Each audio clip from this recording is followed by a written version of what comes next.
Meski menyusahkan penderitanya, penyakit Bell's palsy bisa disembuhkan. Ya, sejumlah pengobatan medis dan juga tahap fisioterapi bisa memperbaiki dan juga perlahan-lahan mengembalikan kelumpuhan sebagian wajah ini.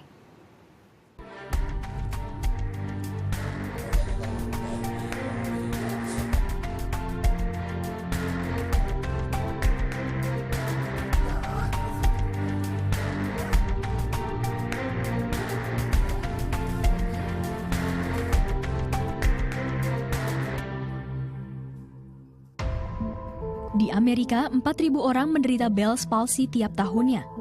Sementara di Indonesia, 2 hingga 10 dari 100 orang menderita Bell's palsy setiap tahunnya. Berjalannya waktu, angka penderita penyakit ini cenderung bertambah.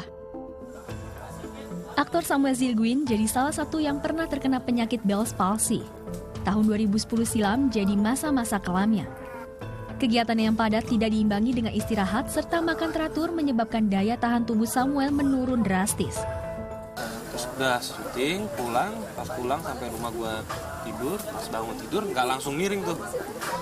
Pas sampai di lokasi, terus gue bercanda sama kru, pas ketawa udah miring dari situ.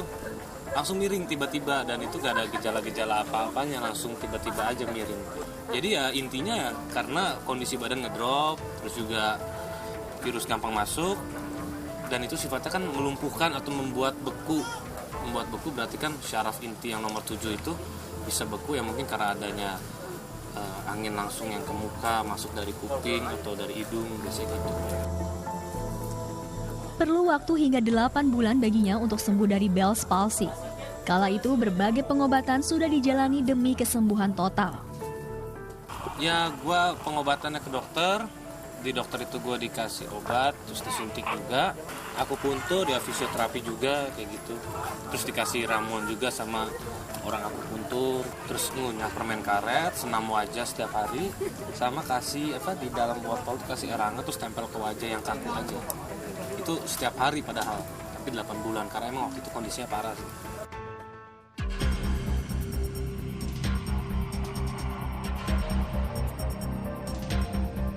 Penderita Bell's palsy cenderung merasakan sulitnya beraktivitas. Meski begitu, Bell's palsy bisa disembuhkan. Proses dan hasil penyembuhan tergantung pada penanganan pertama dan efektivitas pasien melakukan terapi. Namanya penyakit saraf itu, ya, yang mengenai saraf pusat ataupun saraf tepi, itu harus diobati secepatnya. Supaya apa? Mencegah kecacatan yang mungkin bisa terjadi permanen. Kalau medis kita memberikan obat-obatan sih, untuk mencegah supaya untuk mengurangi proses inflamasi pada sarafnya. Pada beberapa kasus tertentu kita juga memberikan antivirus, gitu, ya. Dan tentunya kita memberikan vitamin untuk menunjang supaya kerusakan sarafnya tidak menjadi lebih buruk dan bahkan bisa terjadi perbaikan. Penyembuhan biasanya sih berlangsung antara 1 bulan sampai 3 bulan. Kalau misalnya si pasien tersebut datang cepat berobat, biasanya 1 sampai 3 bulan akan pulih, dibantu dengan bantuan dari bagian rehabilitasi medik berupa fisioterapi. Penderita Bell's palsy akut akan diberikan suntikan steroid atau anti peradangan dengan dosis tinggi. Obat antivirus juga diberikan jika memang penyebab peradangan adalah virus. Sedangkan fisioterapi dilakukan untuk proses perbaikan, merangsang, atau mengaktifkan kembali otot-otot wajah yang lumpuh. Dasi, salah satu penderita Bell's palsy yang sedang menjalani pengobatan. Sudah 2 pekan ia menderita penyakit Bell's palsy. Resah, sedih, dan khawatir ia rasakan setelah sebagian wajahnya tidak berfungsi normal. Sekarang enggak sih, sakitnya cuma pegal, ini nggak bisa melotot aja, nggak bisa merem. Minum masih nggak bisa, kalau nggak pakai sedotan nggak bisa. Makan bisa sebelah lagi, ini nggak berguna. Kalau udah nyempil ke sini nggak bisa lari lagi ke sini.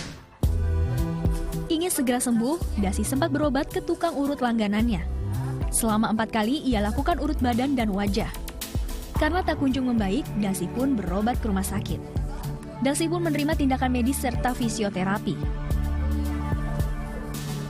Dan ini adalah fisioterapi keduanya. Ada 3 tahapan dalam fase fisioterapi. Mulai tahap penyinaran inframerah selama 20 menit. Setelah itu, bagian otot wajah yang lumpuh seperti mata, bibir, dan pipi dirangsang dengan electrical stimulation selama 15 menit.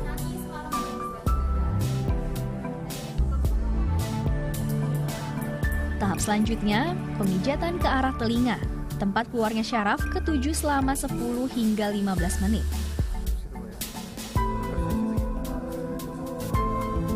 Diikuti pula pelatihan fungsional wajah, seperti gerakan angkat alis, buka tutup mata, dan senyum. Semua tahapan ini berfungsi untuk melancarkan peredaran darah, sehingga bisa mengaktifkan kembali otot dan syaraf yang lumpuh sementara. Agar cepat pulih dan maksimal, latihan fungsi otot wajah ini juga bisa dilakukan sendiri di rumah. Faktor usia dan asupan nutrisi mempengaruhi lama dan hasil dari proses penyembuhan. Tak lupa pula niat sembuh. Semakin rajin, kesempatan sembuh sangat besar. Natalia Minasari mengakuinya. Rutin lakukan fisioterapi 3 kali seminggu dan rajin senam otot wajah, membuatnya sembuh dari Bell's palsy hanya dalam waktu 2 bulan.